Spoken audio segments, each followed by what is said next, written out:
Presidiário Conselheiro.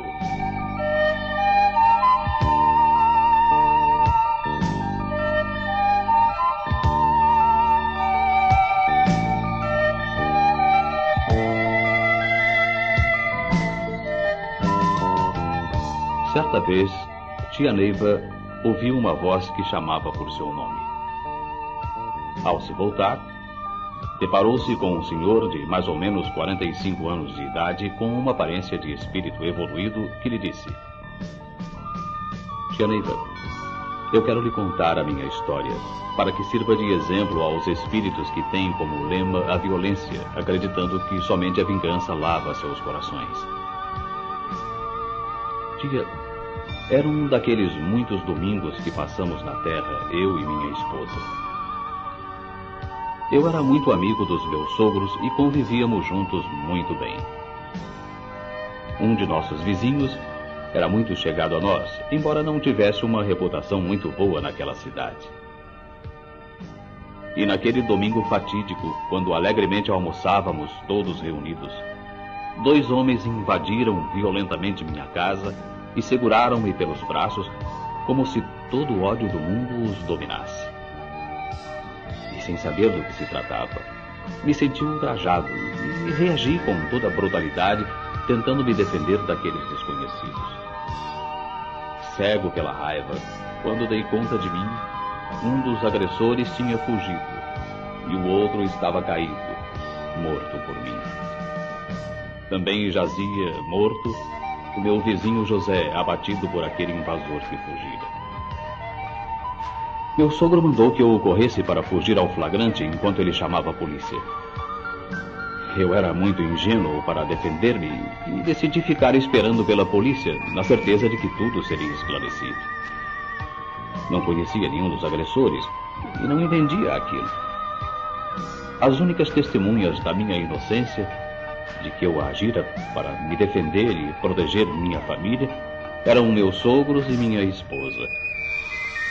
Como eu tinha o hábito de beber, ninguém teve coragem de testemunhar em meu favor. Também como eu, ninguém sabia o que levar aqueles homens a invadirem o meu lar com tanta violência e me atacarem com tanto ódio. Nas ruas, o comentário era de que eu matara o pai de uma moça que eu havia desonrado. Por isso aquele ódio todo. Só que, na realidade, tia, estavam me imputando a culpa de um crime que eu não cometera, e sim o meu vizinho. Um terrível engano. Oh, tia Neiva, a senhora deve imaginar o que sofri. Preso, sem amparo, e a família da vítima pensando somente em vingança, passando a me perseguir. Um dia, um irmão daquele homem que morrera por minhas mãos, que eu reconheci como um dos que haviam me atacado e fora o assassino de José, foi ser carcereiro no presídio em que eu estava e passou a fazer comigo os maiores absurdos. Cansado de tanta barbaridade, certo dia fui chamado para depor junto àquele delegado que me prendera e me decidi por pedir a ele que me livrasse daquele horror que vinha passando. Para minha surpresa, ele se mostrou muito receptivo e me disse com convicção: se tu me ajudares, eu te ajudarei. Desonrastes a filha de Acácio, e quando ele te foi cobrar, tu o matastes. Porém, ainda não ficou esclarecido quem matou José, o teu vizinho. Foste tu. Dize-me. Bem, poderias me dizer toda a verdade, não? Vou contar. Comecei eu, mas vi naquele instante o meu carcereiro que entrava e me olhava com ódio. Sim, aquele era o assassino de José. Então lembrei-me dos pais da moça que eu nem conhecia. Lembrei-me da minha pequena Nice, que eu deixara com apenas 3 anos de idade. A minha cabeça parecia girar, mergulhada em pensamentos estranhos. Tia Neiva, olhando no rosto daquele guarda que tanto mal me fazia, maltratando-me e me espancando, fixei meus olhos nos seus olhos, que pareciam fulgir de tanto ódio, e falei firme para o delegado: sim, doutor, fui eu quem matou aqueles 2 homens. Porém, acredite, não conheço a moça e tampouco sabia a razão daquele ataque. E continuei relatando tudo o que se passara e o que eu sabia. Enquanto eu fazia o relato, assumindo toda a culpa pelas 2 mortes, pude ver que o ódio de meu carcereiro se abrandava. E o delegado acreditou em tudo o que falei. Eu tremia de medo, pois agora aquele homem sabia que eu o havia reconhecido. Pensei que, já que assumira toda a culpa, ele poderia piorar o tratamento que me dispensava, vingando-se da morte do irmão e da desgraça da sobrinha. O delegado, que tinha estado a nos observar, perguntou: "Tens alguma coisa contra ele?" Não, senhor delegado, eu nem o conheço." "Ele é irmão de tua vítima", afirmou o delegado. Meu Deus. Agora eu estou entendendo tudo melhor. Saí dali pensando no que havia feito. Não dissera ao delegado que fora o guarda o autor do crime. Não entendia bem porque me acovardara, mas achei que tinha sido melhor assim. Certo dia, fui novamente chamado à presença do delegado. Notei a presença em seu gabinete de uma jovem loura que pensei fosse sua filha. Ele me disse que eu já tinha direito a uma folga e poderia sair, e ficou conversando mais algumas coisas comigo. Por fim, perguntou à mocinha se ela me conhecia. Ela respondeu sorrindo com naturalidade que nunca me vira. Eu também disse que não a conhecia. O delegado ficou pensativo e me mandou sair. Mas sair? Sair para onde? O desastre daquela situação havia sido completo. Eu, preso. Minha esposa, que não acreditara em meus protestos de inocência, foi embora junto com toda a família para outro estado e nem sequer sabia seu endereço. Mas mesmo que soubesse, como iria encará-los se não acreditavam em mim? O desespero tomou conta de mim e sentei-me chorando convulsivamente. Depois de algum tempo, consegui me acalmar, mas sentia que a revolta estava tomando conta de todo o meu ser. Já se haviam passado 2 longos anos. Quanta coisa tinha acontecido, tia. Neste período, somente meu sogro apareceu poucas vezes, mas permanecia calado, sem forças para me falar. A sua visita até me fazia mal, pois eu sabia que ele escondia de mim seus sentimentos. Ele também não acreditava em mim. Condenava-me e sentia revolta pelas faltas que acreditava ter eu cometido. Isso tudo produziu uma grande revolta em mim. Quando ele ia embora, deixava-me mergulhado no desespero. Oh, Deus, um momento, um simples momento de ira, causar a destruição de 2 famílias. Numa noite, tia Neiva, após um dia em que recebera a visita de meu sogro, só consegui dormir depois de muitas horas lutando contra a revolta que teimava em me dominar. Dormi profundamente e sonhei. Sonhei que era um grande senhor de engenho e José, o meu vizinho, era um irmão muito querido que assumia a responsabilidade por todas as loucuras que eu cometia. Mais do que irmão, era um amigo que eu tinha. Nicásio, a minha vítima, e seu irmão, meu carcereiro, eram nossos vizinhos, mas nós os maltratamos muito. Eles eram muito honestos e muito mais trabalhadores do que nós. Como resultado disso, suas propriedades eram bem maiores que as nossas e melhores. Mas eles eram perversos com os escravos que viviam tristes em razão dos maus tratos que recebiam. Ainda sonhando, caminhava pelos campos quando encontrei uma linda moça, aquela jovem que eu vira na delegacia, e nos falamos. Era filha de Nicásio e sentimos uma forte atração um pelo outro. Estávamos apaixonados. E embora contra a vontade de Nicásio, acabamos nos casando e tomei todas as propriedades do meu sogro. Para isso, após algumas desavenças, havia matado o irmão de Nicásio, meu carcereiro, e com tantos infortúnios e contrariedades, Nicásio ficara louco. Assim, assumi toda aquela fortuna, tia. Para atenuar meus crimes, a única coisa que fazia era tratar bem daquela família. E meu sonho continuou, até a data atual, recaindo tudo sobre minha pessoa. Acordei e senti alívio. Não sabia nada sobre o que continha de real aquele sonho. E quando vi meu sogro, novamente veio à minha mente aqueles personagens do sonho. Ele era um homem cheio de maldade, forte, e me induzia a cometer muitas maldades. Agora, ali à minha frente, com aquele ar compungido, eu comecei a pensar no que o sonho me mostrara e passei a entender melhor o que acontecera. Certamente, se tudo aquilo era verdade, se no passado havíamos cometido tantos crimes, era natural que, pela lei de causa e efeito, aquelas nossas vítimas houvessem voltado e fizessem suas cobranças. Essa ideia foi fazendo uma modificação em mim. Deixei de ser aquele homem revoltado, triste, e passei a me relacionar melhor com os outros. Já sorria, era receptivo a confidências e fazia amigos. Enfim, um raio de sol iluminou aquele mundo em que eu estava, perdido na minha dor. Tia Neiva, o homem não pode se queixar de Deus. Onde quer que ele vá, ali encontrará honestidade e tudo quanto precisa para suas afirmações. Não senti mais saudades. Em cada presidiário, eu via um senhor de engenho, tal foi minha afirmação. Um dia senti uma forte dor de cabeça e fui levado para um pequeno ambulatório. A dor era imensa e me desinteressei de tudo. A medicação que me deram para aplacar a dor fez com que eu caísse em profundo sono e então comecei a sonhar. Vi alguns homens que me pareceram sacerdotes vestindo trajes brancos, operando minha cabeça.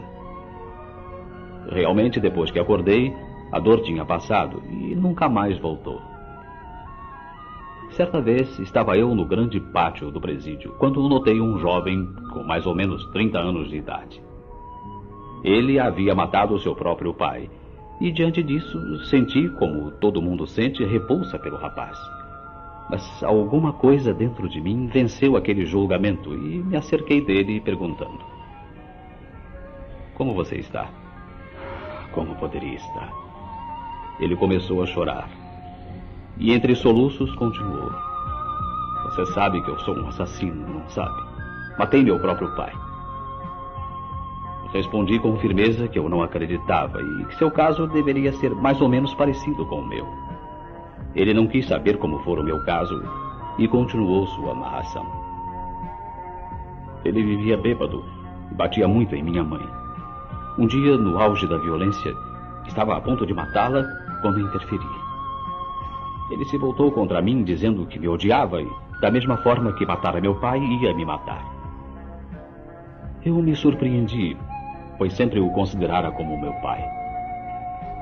Pensei que era fruto do meu estado de embriaguez, e enquanto ele trôpego tentava me alcançar, perguntei à minha mãe se era verdade.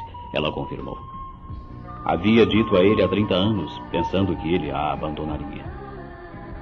Naquele instante de desespero, passou em minha mente toda a minha triste infância, toda a nossa miséria. Minha mãe, de cabeça baixa, deixara-se cair em um canto. Foi quando, com todo o ímpeto de um ódio profundo, aquele homem se lançou sobre mim, sem pensar, num acesso de violência. Defendi-me e lhe apliquei um golpe que foi fatal. Abaixando a cabeça, ele deu um soluço desesperador. Apesar de tudo, eu não tinha coragem de matá-lo, sabe? Porém, aquilo aconteceu e eu sei que ninguém vai acreditar em mim.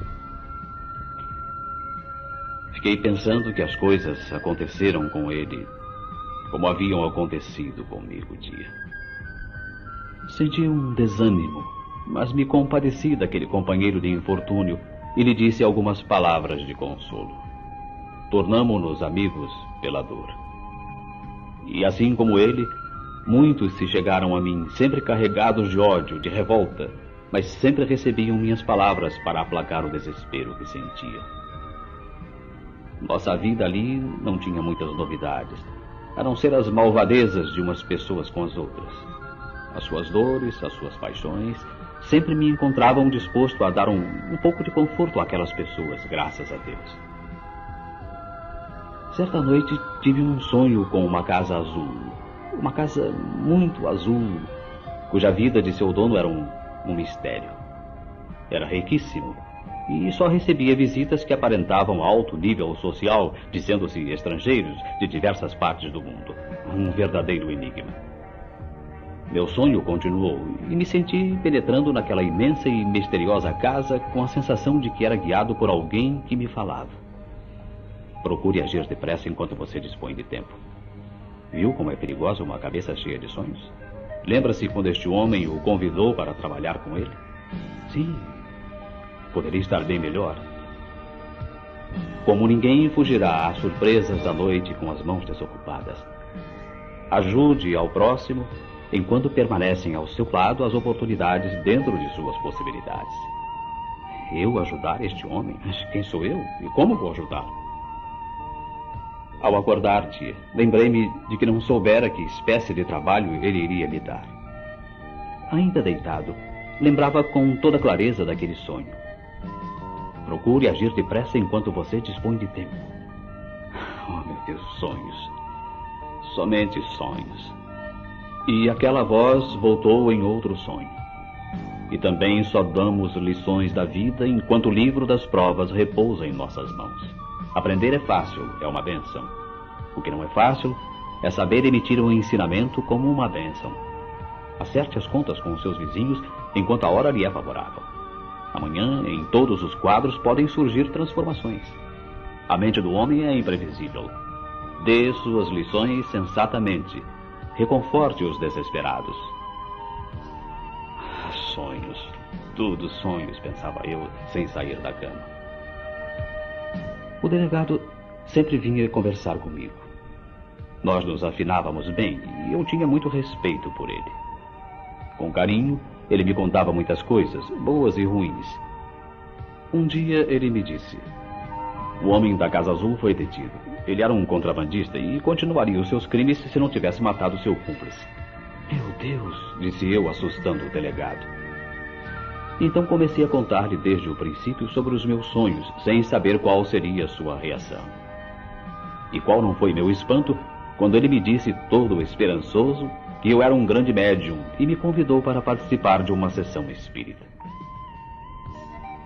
É uma saída, dizia eu. No dia combinado, como ele havia determinado, fomos a um centro espírita.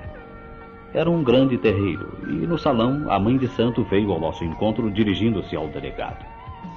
Ficaram um pouco distantes de mim, conversando baixinho. Por fim, me chamaram e me conduziram até um homem que estava sentado em um toquinho. Estava incorporado, pelo que pude ver, e tão logo me sentei à sua frente, ele me falou. Sim, foi com muita surpresa que ouvi aquela voz. A mesma voz que falava em meus sonhos, me dizendo: nada tens a fazer aqui. Fique naquele canto e espere até que o delegado vá embora. Pois não, sim, respondi depressa no meu espanto. O delegado me perguntou se estava tudo bem e respondi que sim. Iria ficar apenas vendo como funcionavam os trabalhos. E assim fiz. Como era a primeira vez que estava num lugar daqueles, apreciava tudo, achando bonito e complexo o que via. O delegado foi falar com aquela entidade que havia conversado comigo e vi que ficava muito emocionado ao ouvir o que aquele homem incorporado dizia. Naquele momento, não pude ouvir nada. Só muito mais tarde, depois de passados muitos anos, é que ele me revelou que aquela voz lhe dissera que eu era seu filho espiritual e que teria como missão me ajudar na dolorosa faixa kármica que eu estava atravessando, porém sem que eu soubesse a verdade. Por isso, se explicava a grande afinidade que sentíamos desde o primeiro instante que nos encontramos em tão triste momento. Quando voltamos, o delegado, demonstrando grande emoção e já confiando em mim, não me acompanhou até a portaria do presídio. Para minha surpresa, havia sido mudada a guarda da noite e os que ali estavam não me reconheceram e acharam que eu estava mentindo quando lhes disse que havia saído com ordem do delegado, em companhia dele. Nada adiantou. Maltrataram-me e me colocaram numa cela incomunicável. Tinha esperanças de que quando chegasse o pessoal de dia, o caso fosse esclarecido. Mas então vi que aquele carcereiro, minha vítima do passado, não apagara o ódio por mim. Ele nada disse sobre minha situação, E assim passei 24 horas naquela solitária, incomunicável, sem ter quem me ajudasse. O que valeu foi o delegado ter ido à minha procura e descoberto toda a trama. Ele ficou furioso, pois sentiu que aqueles guardas, apesar de me conhecerem, tinham um inexplicável ódio por mim. Tinham prazer em me aplicar castigos e sofrimentos. Repreendeu severamente aqueles homens e me mandou para a enfermaria a fim de me tratar de alguns ferimentos. Cheguei ao ambulatório e me deitei para descansar um pouco, já tendo sido atendido pelo enfermeiro. Estava cansado, mas não sentia ódio pelos meus algozes, e sim descrença. Uma profunda descrença de tudo, abalando até a confiança que sentia em mim mesmo. E foi nesse estado de espírito que me desprendi de meu corpo para receber mais alguns importantes ensinamentos. A partir desse dia, Tia Neiva, tudo mudou para mim. Passaram a me respeitar mais e olhava aqueles meus carcereiros, pobres homens que só tinham ódio e maldade em seus corações, com compaixão. Certo dia estava sentado envolvido em meus pensamentos, contemplando minha situação, matar um homem e pagava por 2 crimes, quando senti uma aproximação. Pelos arrepios de meu plexo, senti que não era de boa natureza. E realmente aproximou-se o irmão de minha vítima, meu carcereiro, que me disse baixinho: "Você sabe que hoje se completam 15 anos de seu bárbaro crime, não sabe?" Oh, tia amiga, a minha cabeça rodou e tive pela primeira vez a sensação de que era realmente um assassino. Tremi diante daquela acusação e pedi forças a Deus para que perdesse o medo e pudesse enfrentar aquele meu cobrador. E fui ouvido, pois falei com firmeza àquele homem que tantas torturas me fizera sofrer. Como se atreve a me dizer estas coisas se você sabe tão bem quanto eu toda a verdade? Falei e sentia como se o espírito de José, tia Neiva, estivesse falando por mim. Como pode ser tão cruel, tão vingativo, quando sabe a verdade sobre mim? Sua sobrinha deve ter contado a você que nunca a vira, e você com suas próprias mãos vingou-a do homem que a desonrara. E eu paguei pela responsabilidade de mais um crime para que você ficasse em liberdade, já que eu não poderia devolver a vida de seu irmão. Não tenho ódio em meu coração. Só acho que deveria ser inocentado do crime de ter seduzido aquela pequena jovem. Oh, meu Deus, fui defamado sem sequer tê-la conhecido. A minha esposa não acreditou em mim e sumiu carregando minha filha Alice com apenas 3 anos de idade. Até hoje não sei nada delas e você vem me dizer que eu estou há 15 anos neste cárcere.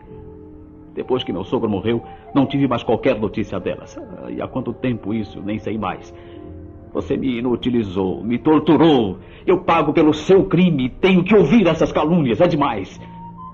Tenho um rim deslocado que me maltrata pelas pancadas desferidas por seus punhos covardes. Mas agora basta, basta. Até hoje foram os seus dias. De agora em diante serão os meus dias. E avancei sobre ele, tia, que apavorado por ver minha reação, segurou o apito e tentava sacar a arma, quando o agarrei e quebrei seu braço, derrubando-o com um golpe que o fez gemer de dor. Foi um grande tumulto, tia. E outros presos acorreram, vindo à guarda em pé de guerra, com medo que se alastrasse uma rebelião no presídio. Subi para um degrau e ali do alto comecei a falar. E parece que chegara a minha hora, pois Deus, mais cedo ou mais tarde, toma o partido da inocência oprimida. E todos pararam para me ouvir. Eu falei para o meu carcereiro, que gemendo ali estava parado, amparado por outros sentinelas, e disse como se estivesse manifestado pelo espírito da verdade, tia Neiva. Sofri suas injúrias realmente nestes 15 anos de tolerância e de dor. Há 15 anos você me massacra nesta cela e esqueceu de que o reconheci desde o primeiro momento em que o vi. Porém não queria que sofresse, e para tentar compensar a morte de seu irmão em minhas mãos, assumi sua culpa. Você também sabia que nem sequer conhecia sua sobrinha. Enquanto eu me defendia do ataque de seu irmão naquele domingo fatídico, você matou meu vizinho José, o verdadeiro sedutor de sua sobrinha. E eu estou aqui pagando pelos 2 assassinatos e pela sedução da jovem. Tenho sofrido muito, mas não o denunciei até este momento. Nunca quis lhe fazer qualquer mal, embora você deva ter consciência do seu procedimento e do seu irmão naquela triste tarde na minha casa. Tia, ele não esboçava qualquer reação enquanto eu falava. De cabeça baixa, ele estava sob o jugo da verdade. Todos ouviam atentamente minhas palavras, e fui interrompido pela chegada do delegado, que foi pedindo calma e me disse: "Tenha calma, João, que eu sei tudo a seu respeito. Tenha calma."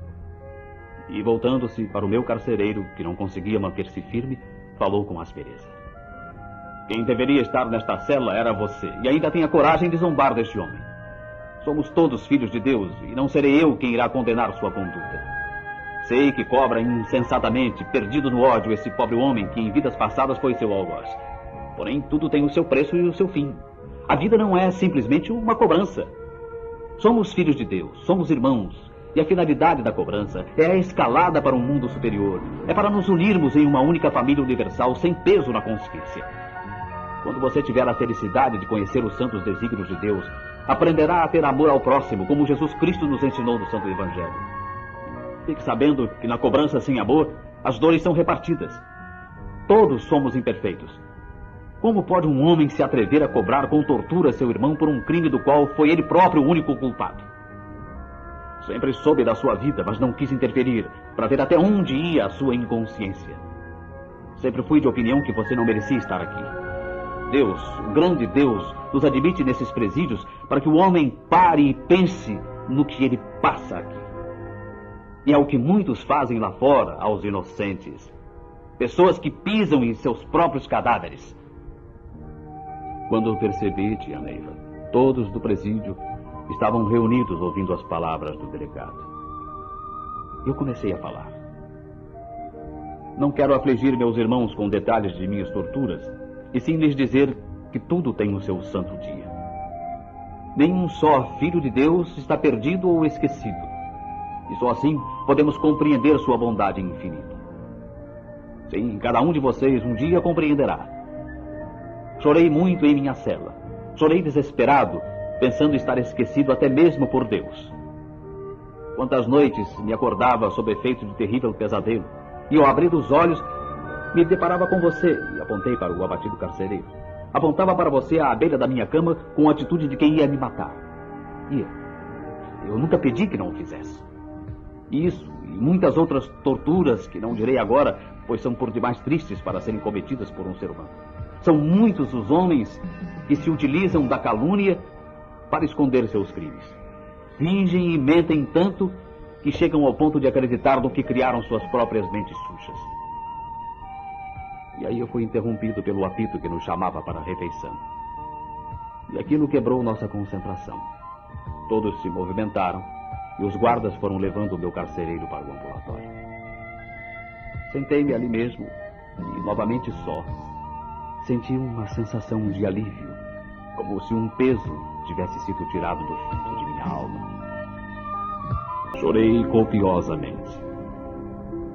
O delegado mandou me chamar, e quando cheguei, ele me recebeu com muita alegria, me abraçando e dizendo: "João, cumpristes dignamente a tua pena e a tua missão.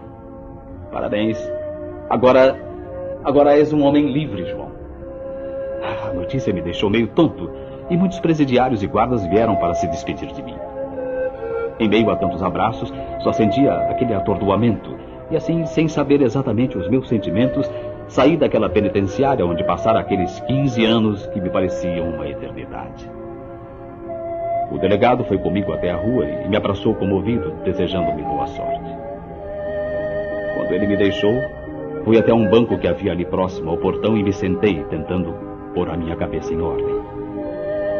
Para onde irei? Pensava.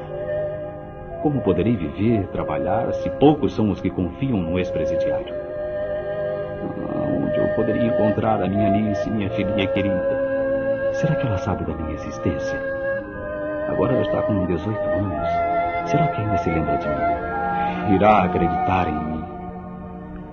Era uma avalanche de pensamentos que me deixava fora da realidade. Comecei, sem sentir, a falar em voz alta. Oh, meu Deus, eu sei que fui assassino pela honra do meu lar, porém jamais desrespeitei alguém, principalmente uma mocinha. E nem senti, tia, quando o delegado, que se chamava Wagner, se sentou ao meu lado. Só ouvi sua voz amiga que rompeu minha sintonia, dizendo: "Calma, João, calma e esperança. Deus saberá te recompensar. Com certeza está reservando para ti um grande bem." Doutor, Mas que será de mim agora? Sem lar, sem família, sem ninguém. João, de onde tu viestes, filho? É uma longa história, doutor. E pode acreditar no que vou lhe contar. Eu nasci e vivi na roça, numa família unida, cuja vida era o celeiro e a lavoura. Trabalhávamos muito, mas tudo era feito na maior harmonia, e todos ali nas redondezas eram amigos. Vivíamos na mais linda harmonia. Havia muitas festas, mutirões, e formávamos um belo grupo. Certo dia fomos para uma grande quermesse, uma festa realizada em homenagem à santa padroeira do lugar. Esses acontecimentos eram sempre marcados pela alegria, e todos compareciam. Fomos para aproveitar a festa e levei minha noiva, Dorinha, um amor de mocinha, filha de um vizinho nosso. Logo que chegamos, já fomos comprando bilhetes da rifa, cujo prêmio maior era um lindo cavalo, e depois fomos vendo as atrações da quermesse. Acercou-se de nós uma cigana que era membro de um grupo que há alguns dias havia acampado por ali. Pediu minha mão para ler, mas eu não queria perder tempo com essas coisas que achava tolices. Disse-lhe que não tinha dinheiro, mas ela pegou na minha mão e falou: vais viajar para muito longe e jamais voltarás. Dorinha ficou triste e começou a chorar. Aborrecido, falei com ela que a cigana tinha dito aquilo só porque eu não deixara ela ler a minha sorte. Ficara com raiva e, naturalmente, tratou de criar um problema para nós. Na verdade, só Deus sabe de nossa vida e aquela cigana não sabia nada sobre o futuro dos outros. Fomos interrompidos pelo resultado da rifa. Em meio aos gritos e risadas, foram nos avisar de que o meu número havia sido sorteado e que eu devia ir buscar o belo animal. Entre palmas, saí dali montado no lindo cavalo manga larga, levando Dorinha na garupa. Já estávamos até esquecidos dos maus presságios da cigana.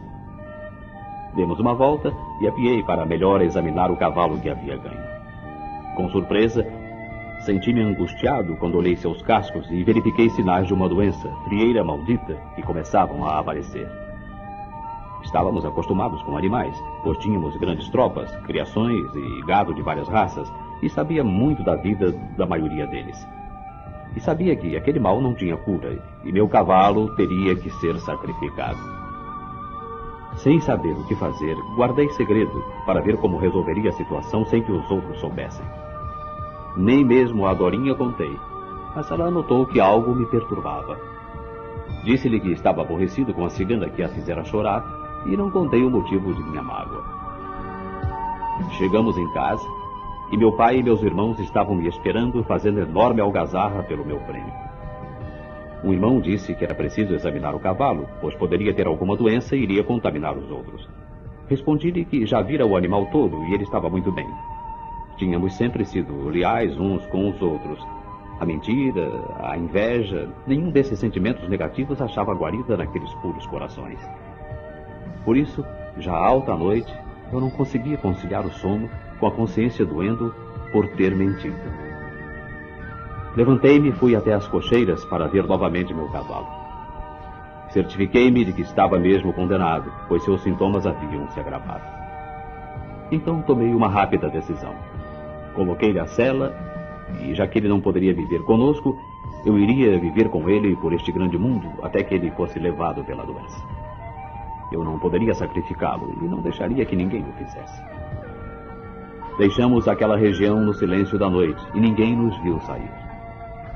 Cansado pelo movimento da festa, todos dormiam pesadamente e não encontrei uma pessoa sequer no meu caminho. Doutor, lembro-me como se fosse hoje daquela caminhada para o desconhecido. Cavalguei sem parar, até que a fome me fez apiar à frente de um restaurante de estrada, onde comi bastante, pois não sabia onde e quando iria comer novamente. Voltei a cavalgar, e algo estranho aconteceu comigo, pois caí em profundo sono. Quando acordei, estava próximo a uma cidade sertaneja, inteiramente desconhecida para mim. Fiquei atônito. Avistei um grande circo e fui até lá, entrando no acampamento puxando meu cavalo pelas rédeas. Algumas pessoas saíram das barracas e foram ao meu encontro. De onde vem? Perguntou alguém. Contei-lhes de onde vinha, mas não lhes disse que não sabia onde estava. Não sabia se podia confiar neles. Você quer vender seu cavalo? Perguntou um homem, aproximando-se e começando a examinar o animal. Fiquei com medo que descobrisse a doença do cavalo e me afastassem dali. Mas, com grande espanto, quando olhamos os cascos do animal, verifiquei que não havia o menor sinal da doença fatídica. Eu não podia explicar o que havia acontecido, mas era apenas mais um dos fatos inexplicáveis que estavam me acontecendo. Não, ele é a única coisa que tenho e pretendo voltar o mais depressa possível para a minha cidade, respondi. Se quiser voltar para a sua região, moço, vai ter que vender o cavalo, disse o homem. Você está muito longe de casa e este animal não ia aguentar uma viagem tão longa dessa. Longa? Mais um mistério para mim. O senhor conhece minha região? Sim, de ouvir dizer. Fica a mais de 800 quilômetros daqui. Na verdade, só conhecemos até perto do convento. Convento? A minha cabeça estava girando. O convento ficava muito longe de minha casa. Como pudera chegar tão longe sem ter a menor noção do tempo e do espaço? Moço, se quiser ficar, estamos precisando de alguém como você para trabalhar. Aceita?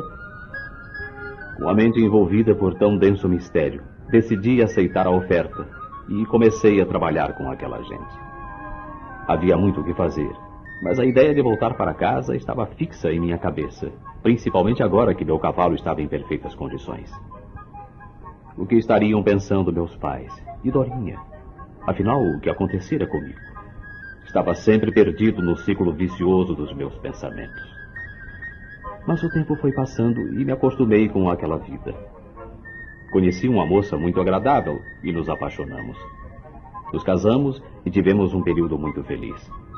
Meus sogros eram como meus pais e nos sentimos realizados quando nasceu minha querida Nice.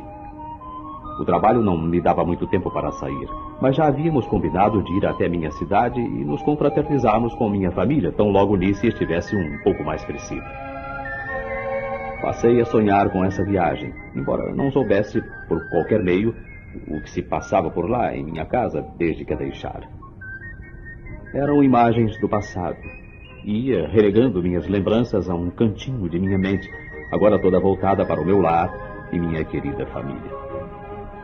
Por fim, decidimos que chegara a hora. E fizemos um almoço especial para o qual convidamos meu vizinho José. Estávamos festejando também 5 anos de minha chegada ali. Porém, o destino foi mais forte que os meus planos. Estávamos almoçando quando a porta se abriu repentinamente e 2 homens enfurecidos invadiram nossa casa e passaram a nos agredir. Procurei me defender a minha família, e a raiva me deixou cego. Também reagi com fúria e, quando dei conta de mim, um dos atacantes jazia morto e o outro havia fugido. José também havia recebido um golpe fatal. Esperei que minha família me defendesse, mas, vítima de um ciúme profundo, minha esposa acreditou que tudo havia sido motivado por ter eu seduzido a filha de um dos atacantes, exatamente aquele a quem eu havia tirado a vida. O resto, doutor, o senhor sabe. O delegado ficou de pé e, se voltando para um muro que estava próximo, gritou: "Venha, Nice, venha abraçar o seu pai, pois parece que ele já vai embora outra vez." Saindo de trás do muro, uma linda jovem se precipitou correndo e me abraçou. Eu, tonto, tia Leiva, não sabia exatamente o que estava acontecendo. A jovem chorava e sorria e me disse: "Oh, meu paizinho querido, não irás mais sozinho. Para onde fores, eu irei junto."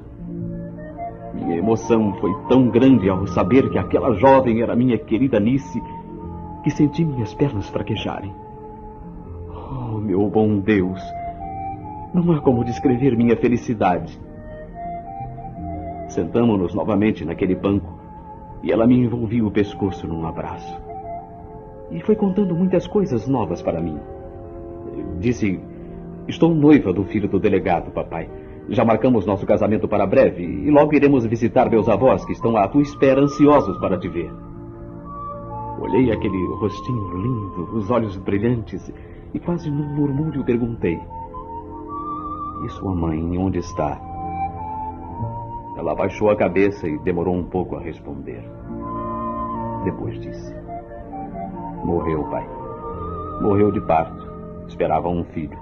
Certamente um filho que não era teu." Oh, meu Deus. exclamei, sentindo uma profunda dor em meu peito. Virei-me para o delegado, sentindo meus olhos turvos pelas lágrimas. Que infelicidade, meu Deus. O senhor sabia de tudo durante todo esse tempo e não me disse nada. Por quê, delegado? Sim, meu bom amigo, eu sabia. Mas não lhe disse nada para não aumentar seu sofrimento. Quando tive certeza da sua inocência, fui procurar sua família e lhes contei tudo. Naquele dia em que o levei àquele terreiro, a entidade de minha confiança me recomendou que eu nada lhe contasse. Até mesmo me revelou que você é meu filho espiritual, o que me deu uma alegria e uma angústia ao mesmo tempo, pois não poderia revelar esse fato a ninguém enquanto você estivesse no presídio. Seria melhor para todos, e assim o fiz. Então, tia Neiva, um carro parou perto de nós e dele desceu um jovem. Era o filho do delegado, o noivo de minha filha. Simpático, apertou minha mão, abraçando-me e dizendo que tinha um grande prazer em me conhecer e estava muito feliz com minha libertação. Fui para a casa de Wagner e me trataram com muito amor, para que me recuperasse bem. Estava ansioso para voltar à casa de meus pais.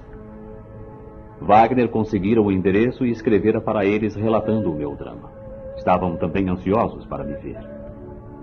Em poucas semanas, Nice se casou e nos preparamos para a viagem. Foi com grande alegria que chegamos àquele lugar onde eu passara meu primeiro período da vida. Meus pais, já bem idosos, felizes e emocionados, me receberam com muito amor.